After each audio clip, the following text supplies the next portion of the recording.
Salam, perkenalkan nama saya Joni Umbukarudi. Saya dari Universitas Kristen Wirowacana Sumba, Prodi Agribisnis. Pada video kali ini saya akan menjelaskan materi tentang ruang lingkup ekonomi sumber daya alam. Adapun pengertian sumber daya alam, yang pertama sumber daya. Sumber daya merupakan aset untuk pemenuhan kepuasan dan utilitas manusia menurut Grimme dan Berkes 1989. Sesuatu dapat dikatakan sebagai sumber daya harus memiliki dua kriteria. Yang pertama, harus ada pengetahuan teknologi atau keterampilan untuk memanfaatkannya. Yang kedua, harus ada permintaan atau demand terhadap sumber daya tersebut. Ada juga seluruh faktor produksi yang diperlukan untuk menghasilkan output. Menurut Adam Smith 1776, segala sumber persediaan yang secara potensial dapat didaya gunakan. Selanjutnya, segala masukan atau input dapat suatu proses produksi yang dapat menghasilkan produk atau barang jasa yang bermanfaat. Yang berikut sumber daya alam. Sumber daya alam merupakan faktor produksi dari alam yang digunakan untuk menyediakan barang dan jasa dalam kegiatan ekonomi. Sumber daya alam yang terbatas tidak akan mampu mendukung pertumbuhan penduduk yang cenderung tumbuh secara eksponensial. Produksi sumber daya alam akan mengalami diminishing return, di mana output per kapita akan mengalami kecenderungan yang menurun sepanjang waktu. Menurut pandangan eksploitatif atau perspektif Ricardian, sumber daya alam dianggap sebagai mesin pertumbuhan yang mentransformasikan sumber daya alam ke dalam yang gilirannya akan menghasilkan produktivitas yang lebih tinggi di masa mendatang.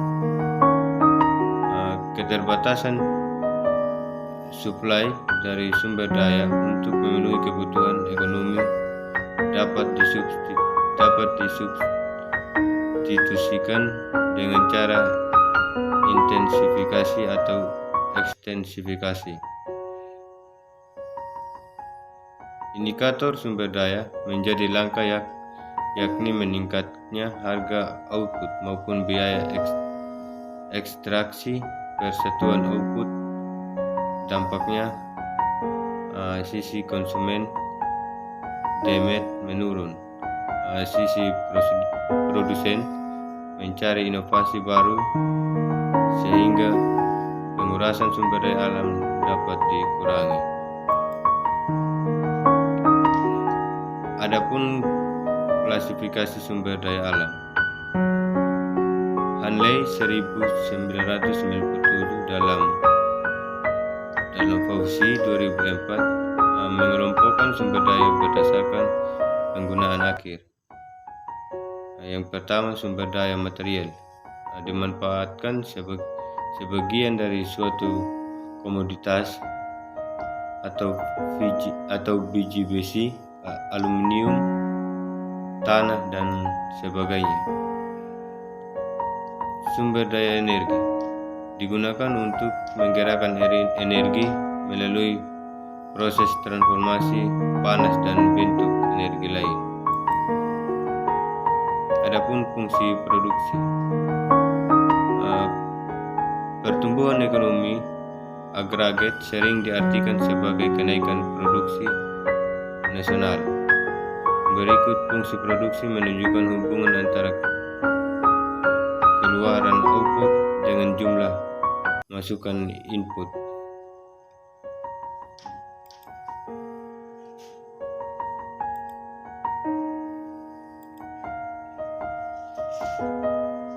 Pentingnya sumber daya alam bagi pembangunan ekonomi. Sejarah menunjukkan masyarakat bisa mencapai kemakmuran karena berhasil memanfaatkan sumber daya alam yang dimiliki.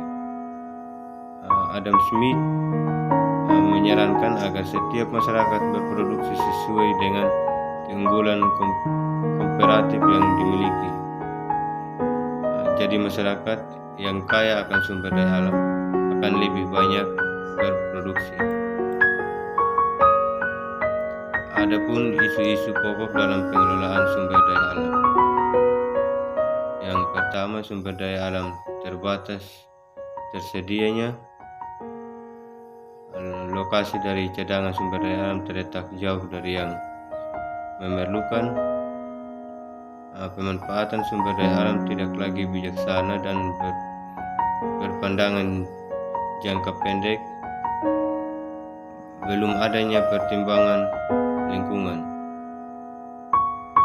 dan juga semakin meningkatnya ketergantungan kita pada sumber daya alam yang semakin rendah kualitasnya.